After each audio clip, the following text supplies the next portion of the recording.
Welcome to A1 TV Telugu news. ఇవాల్టి bulletin చూద్దాం. ఫిరోజ్ ఖాన్ పై రాష్ట్ర మహిళా కమిషన్ సుమోటో విచారణ చేపట్టింది. గత నెల 21న గాంధీ భవన్ ప్రెస్ మీట్ లో ఫిరోజ్ ఖాన్ మహిళల్ని అవమానించేలా వ్యాఖ్యలు చేశారని వెల్లడి. ఫిరోజ్ ఖాన్ వ్యాఖ్యలు పరువు నష్టం కలిగించేలా ఉన్నాయన్న కమిషన్ ఈ నెల 4న విచారణకు రావాలని ఆదేశించారు. ఎవరైనా పోటీ చేయవచ్చు, రైట్? కేటీఆర్ కూడా అక్కడ రిజైన్ ఇస్తాడు. సిరిసిల్లా కేటీఆర్ పోటీ చేయవచ్చు, కేటీఆర్ పెళ్ళం పోటీ చేయవచ్చు, కేటీఆర్ పెళ్ళం పోటీ చేయవచ్చు, రైట్? అందరికీ ఆ అర్హత ఉన్నది మన డెమోక్రసీలో. So all are welcome. ఒకటే చెప్తా నేను, బెస్ట్ మ్యాన్ ఎదుర్కొంటారా కవిత గారు?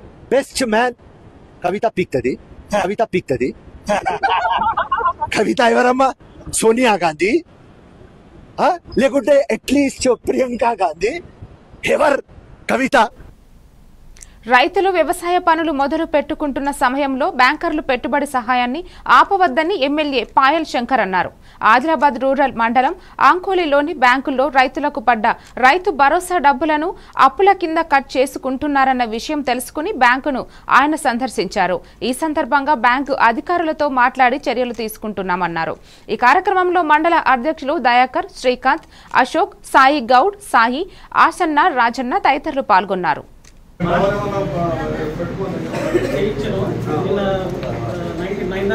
ఇప్పుడు రైతులకు వాళ్ళకి సీజన్ సిగ్నల్ వస్తలేదని చెప్తే వాడు విత్తనాలు ఇచ్చేటోడు ఫ్రీ ఇయ్యడు, ఎరువులు ఇచ్చేటోడు ఫ్రీ ఇయ్యడు, చేత కలిపేవాడు ఫ్రీగా రాదు. రైతు బంధు పైసలు ఇస్తే మళ్ళీ చెప్తున్నారా? రైతు వ్యవసాయ పనులు మొదలు పెట్టుకుంటున్నటువంటి సమయంలో రైతుకు ఎన్ని డబ్బులు ఉన్నా కూడా వ్యవసాయం చేయడానికి చాలనటువంటి పరిస్థితి ఉంటుంది.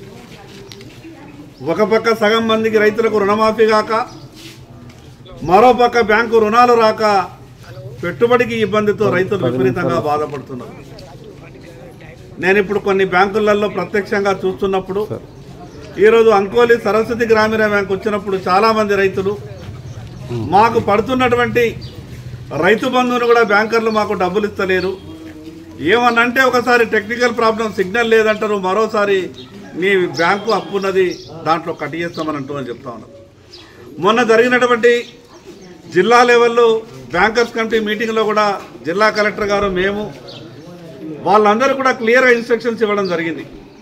ఏ ఒక్క రైతు దగ్గర కూడా రైతు బంధు 10 రూపాయలు కూడా మీరు మిగతా ఖాతాలకు మళ్లించద్దు. ఆ రైతు ఎంత అప్పున్నా సరే వచ్చినటువంటి రైతు బంధు మాత్రం తిరిగి ఆ రైతుల చేతిలో పెట్టాలా. అదేవిధంగా ఉపాధి హామీకి సంబంధించిన డబ్బు కూడా 1 రూపాయి కూడా కట్టేయకుండా మొత్తం డబ్బులు ఇవ్వాలని చెప్పినాం. అయినా కొన్ని బ్రాంచులలో, కొన్ని బ్యాంకులలో రైతులకు ఇబ్బంది పెట్టేటటువంటి కార్యక్రమాలు జరుగుతున్నట్టు సమాచారం వచ్చింది. ఈరోజు అంకోలి బ్రాంచ్లో స్వయాన రైతులు చెప్పడం జరుగుతున్నది, మాకున్నటువంటి రైతు బంధు డబ్బులు కూడా ఇస్తలేరని చెప్పి.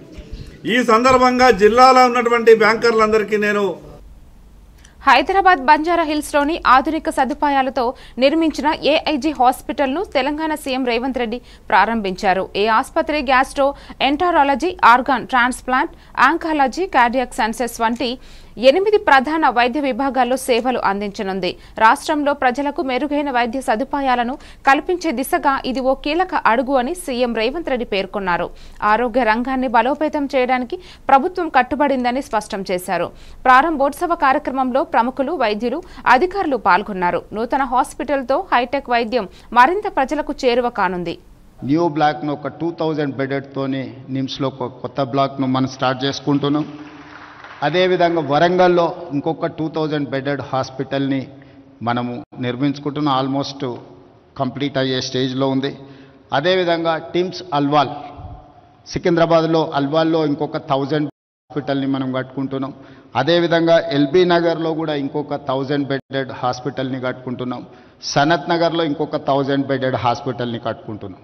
ఇవన్నీ దాదాపుగా ఒక ఉస్మానియా హాస్పిటల్ కంప్లీట్ చేయడానికి 2.5 years పట్టొచ్చు. మిగతా హాస్పిటల్స్ అన్నీ కూడా బై December 9th, 2025 అంటే సంవత్సరం ఆఖరు లోపల దాదాపుగా 7,000 పడకల ఆసుపత్రులను తెలంగాణ రాష్ట్ర ప్రభుత్వం మీతో కాంపీట్ చేసే విధంగా, అంటే మేము ఏఐజీకి వస్తే ప్రజలు ఏ విధంగా ఇంత గొప్పగా ఉంది అని అనుకుంటున్నారో, మా ప్రభుత్వ రంగంలో కూడా మీతో కాంపీట్ చేసే విధంగా ఈరోజు అన్ని వసతులను ఏర్పాటు చేయండి. పల్నాడు జిల్లా రెంటపాల పర్యటన సందర్భంగా జరిగిన ప్రమాదంలో ప్రాణాలు కోల్పోయిన చీలి సింగయ్య కుటుంబ సభ్యులను తాజాగా వైఎస్ఆర్ కాంగ్రెస్ అధినేత వైఎస్ జగన్ కలిశారు. బాధిత కుటుంబానికి పార్టీ తరపున ఇప్పటికే 10 లక్షలు ఆర్థిక సహాయం అందజేశారు. ఈ సందర్భంగా సింగయ్య కుటుంబాన్ని ఓదార్చిన జగన్ పార్టీ ఎప్పుడూ వారి వెంట నిలుస్తుందని భరోసానిచ్చారు. కుటుంబానికి మరింత మద్దతుగా అవసరమైన స్థాయిలో సహాయం అందిస్తామని హామీ ఇచ్చారు. ప్రమాదం నుంచి పార్టీ తేరుకుంటున్న వేళ ఈ పరామర్శ పార్టీ శ్రేణుల్లో భావోద్వేగానికి గురిచేసింది. నేతగా మాత్రమే కాదు కుటుంబ సభ్యుడిగా బాధితులను ఆదుకుంటున్న జగన్ సానుభూతిని చాటారు.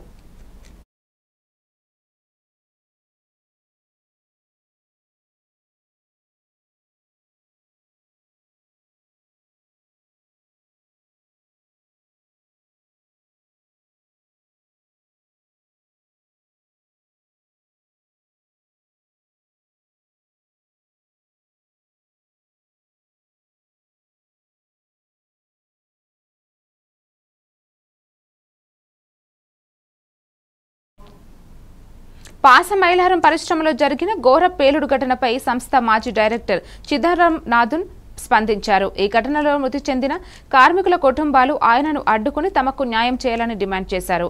ఈ క్రమంలో చిదంబరనాథ్తో వాగ్వాదం చోటు చేసుకుంది.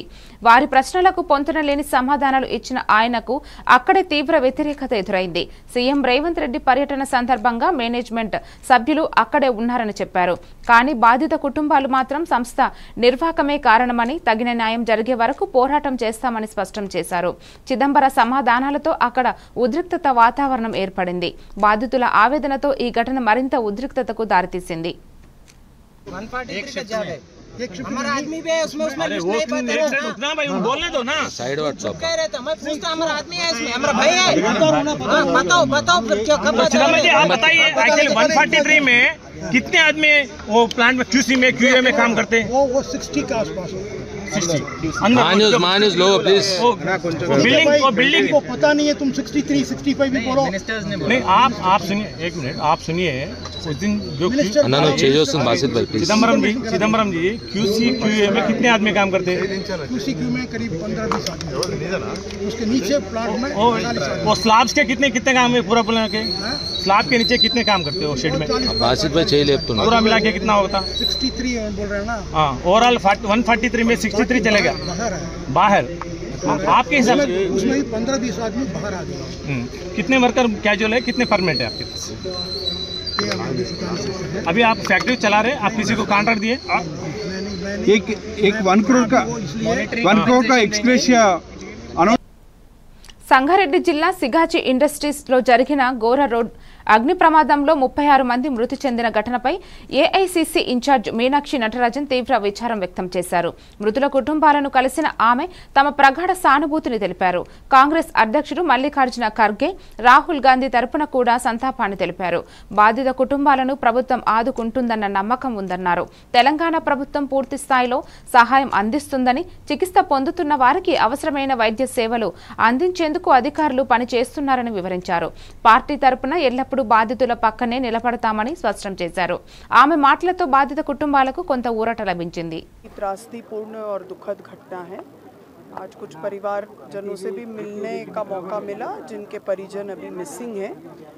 ये जो भयावह दृश्य है और उसमें जिन लोगों की मृत्यु हुई है उनके प्रति, उनके परिवार के प्रति हम सबकी हृदय से बहुत संवेदनाएं हैं। हम सबके नेता आदरणीय कांग्रेस अध्यक्ष खड़गे जी ने और राहुल गांधी जी ने अपनी दुख, अपनी संवेदनाएं व्यक्त की है।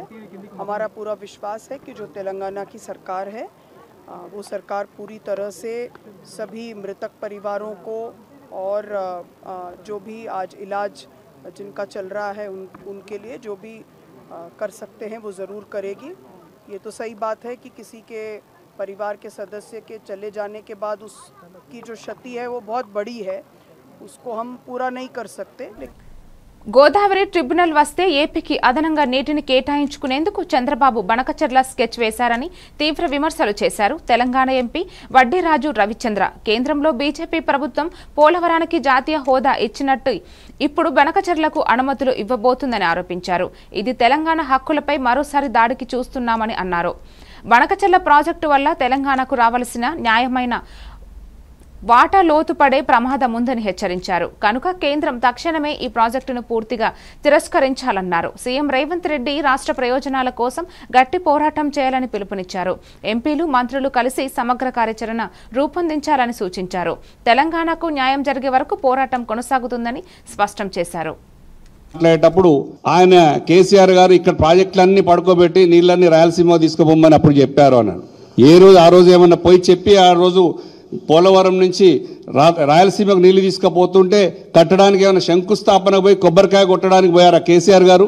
పోయినప్పుడు అక్కడ మాట్లాడింది ఏంటంటే ఇందాక మిత్రులు చెప్పినట్టు ఉమాభారతి గారి సిడబ్ల్యూసి అపెక్స్ కౌన్సిల్ మీటింగ్లో ఇద్దరు సీఎంలు కూర్చున్నప్పుడు దీని ద్వారా ఖచ్చితంగా కూడా ఒక 40-50 ఏళ్ల చరిత్ర ట్రాక్ గోదావరిలో సముద్రంలో వేస్ట్గా నీళ్లు పోతున్నాయని వాళ్ళు చూపించిందే ఇది ఎవిడెన్స్.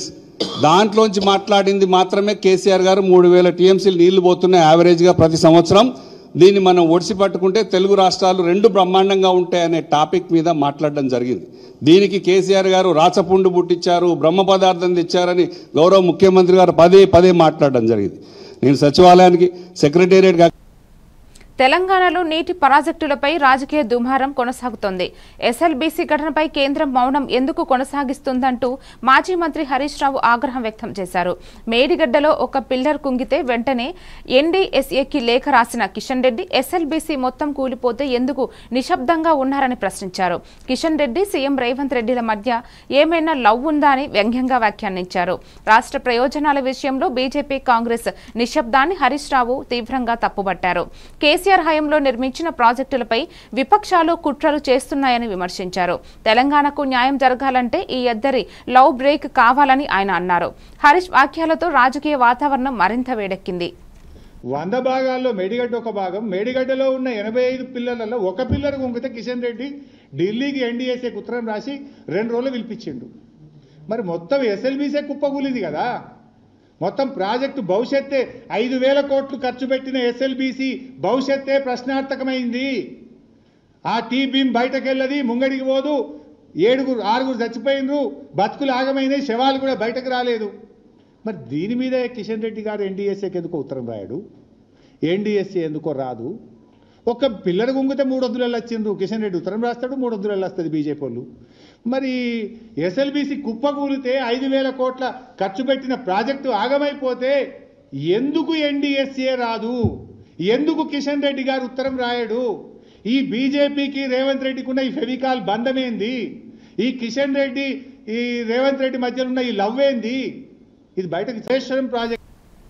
తెలంగాణకు రావాల్సిన నీటి విషయంలో పెద్ద కుట్ర జరుగుతోందని బీఆర్ఎస్ ఎమ్మెల్యే కల్వకుంట్ల సంజయ్ మండిపడ్డారు. సీఎం స్థాయిలో ఉండి నీటి విషయాల్లో అసత్యాలను ప్రచారం చేయడం దురదృష్టకరమన్నారు. సుందిళ్ల నుంచి నీరు ఎల్లంపల్లికి వెళ్తుందన్న వాస్తవాన్ని వక్రీకరించి మిడ్ మానేరుకు వెళ్తుందని చెప్పడం రేవంత్ అజ్ఞానానికి నిదర్శనమని విమర్శించారు. రాష్ట్ర ప్రజలను నీటి పంచాయతీలో తప్పుదోవ పట్టించాలనే ప్రయత్నం చేయడం శోచనీయమన్నారు. తెలంగాణ హక్కులను కాపాడాల్సిన నేతే ఇలా వ్యవహరించడాన్ని తిప్పికొట్టాలని ప్రజలను కోరారు. నీటి సమస్యపై స్పష్టత లేకుండా మాట్లాడటం ముఖ్యమంత్రి పదవికి మచ్చ అని అన్నారు. రేవంత్ అసలైన ఎజెండా ఏంటో ప్రజలు తెలుసుకోవాలన్నారు. బీఆర్ఎస్ పార్టీ నీటి విషయంలో రాజీ పడదని స్పష్టం చేశారు. ప్రజలను తప్పుదో పట్టడము ఇంత మూర్ఖంగా ఒక రాష్ట్రానికి నాయకుడు ఎవరు కూడా ప్రజల పట్ల, తెలంగాణ పట్ల ప్రేమున్న, ఆప్యాయతున్న ఎవ్వరూ అట్లా చేయరు. సో దయచేసి మేము చెప్పేది ఏంటంటే, మీతో రిక్వెస్ట్ ఏంటంటే, మేము మాట్లాడతాము ఎక్కడో చిన్నగా పక్కన కాలంలో పోతుంది, నాకు తెలుసు అది. అంటే దయచేసి మీతో రిక్వెస్ట్ ఏంటంటే, నేను మాట్లాడిందో, ముఖ్యమంత్రి గారు మాట్లాడిందో, గంగుల కమలాకర్ గారు మాట్లాడిందో, రవి గారు మాట్లాడిందో కాకుండా ఈ అఫీషియల్ డాక్యుమెంట్ తీసుకొని దయచేసి మీరు పబ్లిష్ చేయాల్సిందిగా కోరుతా ఉన్నాను. ఎంత అసలు ప్రాబ్లం ఇక్కడ వస్తూ ఉందంటే సబ్జెక్టే లేదు. వారి అజ్ఞానం ఎంత బాధగా ఉందంటే, వారి అజ్ఞానం. మేమందరం ఇక్కడ కూర్చున్న అందరం కూడా గోదావరి కింద ఉండే వాళ్ళం, అందరం ఇక్కడ కూర్చున్న వాళ్ళందరం కూడా. మొన్నేమో దేవాదుల ప్రాజెక్ట్ ఎక్కడుంది అని అడిగాను గోదావరిలో. ఇవాళ మీరు చూసిన కావచ్చు ఇంకొకటి, అక్కడ పక్కన ఉన్న వాళ్ళు మళ్ళీ చెప్తున్నానికి అట్లా కాదు తప్పు చెప్తున్నాను కూడా చెప్పినారు. మేడిగడ్డ నుంచి ఎక్కడికి వస్తాయి నీళ్లు? అన్నారంలోకి వస్తాయి. అన్నారం నుంచి ఎక్కడ లిఫ్ట్ చేసేస్తారు? సుందిలోకి వేస్తారు. ఇక్కడున్న మా ప్రెస్ మిత్రులు టకటగా చెప్పేస్తారు సబ్జెక్టు. సుందిలో నుంచి ఎక్కడేస్తారు నీళ్లు? శ్రీపాదం పెళ్ళేస్తారు. ముఖ్యమంత్రి గారికి అది కూడా తెలియదు. మీరు చూసిన కావచ్చు, మీరు అందరు ఇప్పుడు నేను చూసిన అది మంచిగా లైవ్ ఎవిడెంట్గా ఉంది. ఏంది అని అడుగుతున్న వాళ్ళందరూ గుంజుతున్నారు, తప్పు చెప్తున్నావు అని. ఈయన ఏమంటాడు? సుందిలా నుంచి డైరెక్ట్ తీసుకుపోయి మిడ్ మానర్లో వాటర్ ఇస్తున్నాం మేమని చెప్పి అంటాడు ఆయన. అంటే మీకు అర్థమైందా? ఇప్పుడు బాధ ఏంటంటే మనం సబ్జెక్ట్లో పోదామా, లేకపోతే ఈయన చెప్పే జోకుల గురించి మాట్లాడుకుందామా? అసలు సబ్జెక్ట్ తెలియనప్పుడు మనం ఏం మాట్లాడి ఏమొర్రి? అందుకొరకు మిమ్మల్ని నాడు గోదావరి జలాలు వాడొద్దన్న కేసీఆర్ కు ఇప్పుడు బనకచర్లకు గ్రీన్ సిగ్నల్ ఇచ్చారా అని ప్రశ్నించారు మాజీ మంత్రి ఎమ్మెల్యే గంగుల కమలాకర్. అప్పట్లో బనకచర్ల ప్రతిపాదననే లేదని స్పష్టంగా గుర్తు చేశారు. కేసీఆర్ ను విమర్శిస్తూ చంద్రబాబును కాపాడాలన్న ఆతృత కాంగ్రెస్ నేతల్లో కనిపిస్తోందని ధ్వజమెత్తారు. మేడిగడ్డను బంద్ చేసి తెలంగాణను ఎండబెడుతున్న వారే కేసీఆర్ పై ఆరోపణలు చేయడం దుర్మార్గమన్నారు. నీటి విషయంలో తెలంగాణ హక్కులను విస్మరించి రాజకీయ లాభాల కోసం వ్యవహరించడం కాంగ్రెస్ ప్రభుత్వ లక్ష్యం అయిందని గంగుల మండిపడ్డారు. కేసీఆర్ ఎప్పుడు ప్రజల కోసం పోరాడిన నాయకుడని పేర్కొన్నారు. తెలంగాణ ప్రజలు ఆత్మగౌరవంతో నీటి హక్కుల కోసం కొనసాగుతున్న పోరాటాన్ని బలోపేతం చేయాలని పిలుపునిచ్చారు. ఈరోజు ముందుకు మళ్ళీ ఒకసారి చెప్తున్నాం, మేము ఈరోజు గర్వంగా చెప్పుకుంటున్నాం. మేము బనకచెర్లను ఈరోజు ఏదైతే ఎన్విరాన్మెంట్ మరియు ఫారెస్ట్ వీళ్ళు ఇవాళ రిజెక్టేషన్ అంటే ఆ ఘనత ఈరోజు కేసీఆర్ గారు ఆదేశిస్తే హరీష్ రావు గారు వెంబడిపడి ప్రభుత్వాన్ని నిద్రలేపి ఆ యొక్క లెటర్లు పట్టడం వల్ల ఈరోజు కేంద్ర ప్రభుత్వంలో చలనం వచ్చింది. మొండిగా కూడా పోయి ఇటువంటిగా మనం ఇయ్యొద్దని చెప్పేసి సిడబ్ల్యూసి అనుమతి తీసుకొని తర్వాత జీడబ్ల్యూడిటి అనుమతులు తీసుకొని రాండి అని ఈరోజు చెప్పడం జరిగింది. ఈరోజు బనకచెర్ల తెలంగాణ బీజేపీకి ఇటీవల నియమితులైన రాష్ట్ర అధ్యక్షుడు రామచందర్ రావుపై శాసన మండలి ప్రతిపక్ష నేత మధుసూదనాచారి తీవ్ర విమర్శలు గుప్పించారు. ఆయనను జాక్పాట్ ప్రెసిడెంట్గా అభివర్ణిస్తూ ఆయనకు తెలంగాణ రాజకీయాలపై కనీస అవగాహన లేదని మండిపడ్డారు. చారిత్రక సున్నిత విషయ అంశాలపై రామచందర్ రావు పరిమితి లేని వ్యాఖ్యలు చేయడం బాధాకరమన్నారు. బీజేపీ నేతలు ప్రజలను మభ్యపెట్టే మాటలతో పాలు పంచుకోవడం తప్పన్నారు. ఇటువంటి నాయకత్వం బీజేపీకి తగదని, తెలంగాణ ప్రజలు ఊహాగానాలు కాదు రాజకీయ పటిమగల నాయకత్వానికే భరోసా ఇస్తారని వ్యాఖ్యానించారు. రామచంద్రరావు తన వ్యవహార శైలిని మార్చుకోవాలని సూచించారు. ఈ వ్యాఖ్యలతో బీజేపీ అంతర్గతంగా చర్చనీయాంశంగా మారింది. దీనికి తీవ్రంగా ఖండిస్తా ఉన్నాం. ముమ్మాటికి ఈయన జాక్పాట్ ప్రెసిడెంట్. ఎందుకంటే గడచిన 6-7 మాసాలుగా లేదా సంవత్సర కాలంగా బీజేపీ అధ్యక్షుడు బీసీ కాబోతున్నాడు అనేటువంటి వార్తల్ని పుంకాలుగా చదివాను. ఖచ్చితంగా ముమ్మాటికి బీజేపీ బీసీని అధ్యక్షుడిని చేస్తుంది అనేటువంటి ప్రచారం జరిగింది. దానికి భిన్నంగా ఆయనకు అవకాశం వచ్చింది. అంటే పల్నాడు జిల్లా మాచర్ల క్రాస్ రోడ్ వద్ద రవాణా శాఖ అధికారులు విస్తృతంగా తనిఖీలు నిర్వహించారు. పలు ప్రైవేటు పాఠశాలలకు చెందిన బస్సులు, ఇతర వాహనాలను జాగ్రత్తగా పరిశీలించారు. స్కూల్ బస్సుల్లో సేఫ్టీ మేనేజ్మెంట్స్, డ్రైవర్ హెల్త్ పరిస్థితి, యూనిఫామ్ ధరించడం వంటి అంశాలపై ప్రత్యేక దృష్టి సారించారు. అవసరమైన ఫిట్నెస్ లేకుండా నడుస్తున్న వాహనాలపై కేసులు నమోదు చేసి కఠిన చర్యలు చేపట్టారు. పిల్లల ప్రాణాలతో చెలగాటం ఆడే వాహనాలపై అసలే ఉపేక్షించేది లేదని అధికారులు హెచ్చరించారు. ఇక తనిఖీల్లో రవాణా శాఖ అధికారులైన శేషురెడ్డి, కేఎల్ రావు పాల్గొన్నారు. ట్రాన్స్పోర్ట్ నియమాలు పాటించకపోతే అనుమతులు రద్దు చేస్తామని స్పష్టం చేశారు.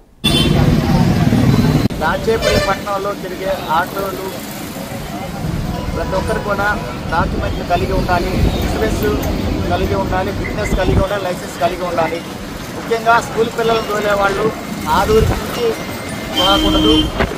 వాహనం యొక్క డాక్యుమెంట్ అని కలిగి ఉండాలి. చెప్పలు ఎవరికి లేవా?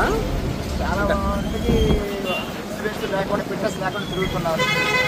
ఈరోజు పట్టణ టౌన్ సిఐ గారు, మన జిల్లా ఎస్పీ గారి ఆదేశాల మేరకు టౌన్ సిఐ గారు తుంగభద్ర జలాశయం వరద నీటితో నిండుతున్నది. ప్రస్తుతం పూర్తిస్థాయి నీటి మట్టం 1633 అడుగులు కాగా నేటి నీటి మట్టం 16,025.20 అడుగులుగా నమోదైంది. జలాశయంలోకి ఇన్ఫ్లోగా 29,645 క్యూసెక్కులు వస్తుండగా అవుట్ఫ్లో 1,701 క్యూసెక్కులుగా ఉంది. పూర్తిస్థాయి నీటి నిల్వ సామర్థ్యం 105.788 టీఎంసీలు ఉండగా ప్రస్తుతం 77.144 టీఎంసీల నీరు నిల్వ ఉంది. పైకట్టు ప్రాంతాల్లో వర్షాలు కొనసాగుతుండటంతో వరద ప్రవాహం మరింత పెరిగే అవకాశం ఉందని అధికారులు పేర్కొంటున్నారు. జలాశయం పరిసర గ్రామ ప్రజలకు అప్రమత్తంగా ఉండాలని సూచనలు జారీ చేశారు.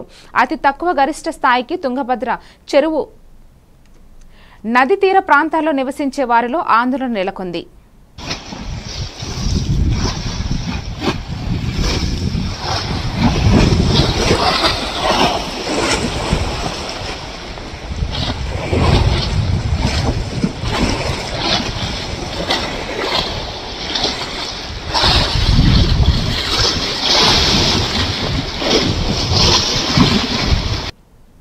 హీరో సంగీత్ శోభన్ నటిస్తున్న కొత్త చిత్రం లాంఛనంగా ప్రారంభమైంది.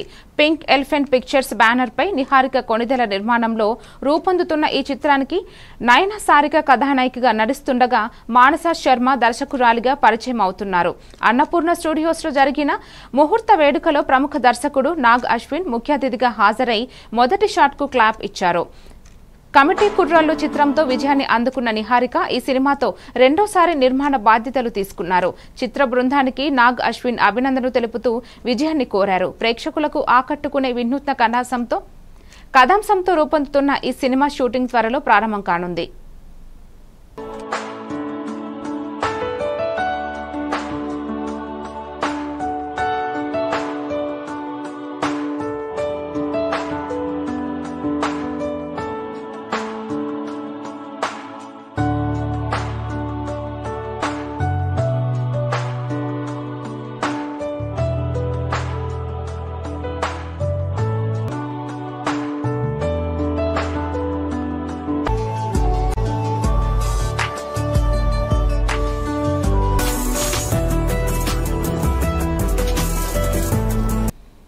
కృష్ణా జిల్లా మచిలీపట్నంలోని ఎస్పీ కార్యాలయం వద్ద ట్రాఫిక్ పోలీసుల అరాచకత్వం వెలుగులోకి వచ్చింది. విజయవాడకు చెందిన ఓ యువకుడు తన భార్యతో కలిసి కార్యాలయానికి వచ్చాడు.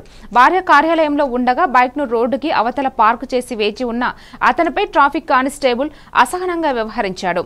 వాగ్వాదం తారస్థాయికి చేరడంతో యువకుడిపై కర్రతో దాడి చేశాడు. ఈ ఘర్షణను వీడియో ప్రతినిధులు చిత్రీకరిస్తుండగా సీఐ వారి పనితీరు మీద అసహనం వ్యక్తం చేస్తూ మీడియాను తిట్టాడు. వీడియో తీసేందుకు అనుమతి తీసుకున్నారా అంటూ ప్రశ్నించారు. ఈ సంఘటనపై స్థానికంగా తీవ్ర విమర్శలు వెల్లువెత్తుతున్నాయి. పోలీసులు ప్రజలపై దాడికి పాల్పడటం, మాధ్యమాలను అడ్డుకోవడం తీవ్రంగా ఖండించబడుతోంది.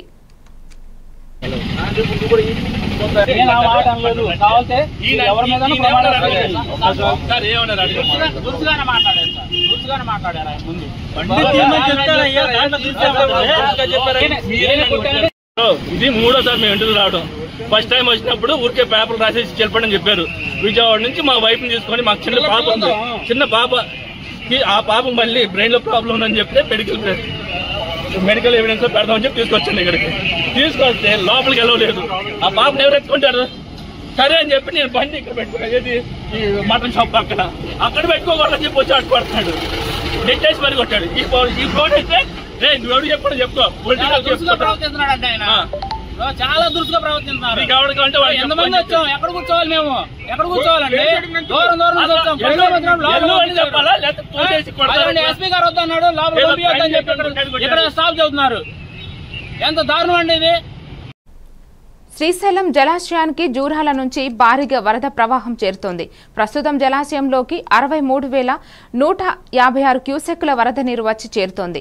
జలాశయపు పూర్తిస్థాయి నీటి మట్టం 885 అడుగులు కాగా ప్రస్తుతం నీటి మట్టం 875.2 అడుగులుగా ఉంది. పూర్తిస్థాయి నీటి నిల్వ సామర్థ్యం 215.8 టీఎంసీలు ఉండగా ప్రస్తుతం 164.7 టీఎంసీల నీటి నిల్వ నమోదైంది. శ్రీశైలం కుడి ఎడమ జల విద్యుత్ కేంద్రాల్లో విద్యుత్ ఉత్పత్తి కొనసాగుతోంది. ఉత్పత్తి చేసిన విద్యుత్తుతో పాటు 35,315 క్యూసెక్కుల నీటిని నాగార్జున సాగర్ కు విడుదల చేశారు. వరద ఉధృతి కారణంగా అధికారులు అప్రమత్తంగా మానిటరింగ్ కొనసాగిస్తున్నారు.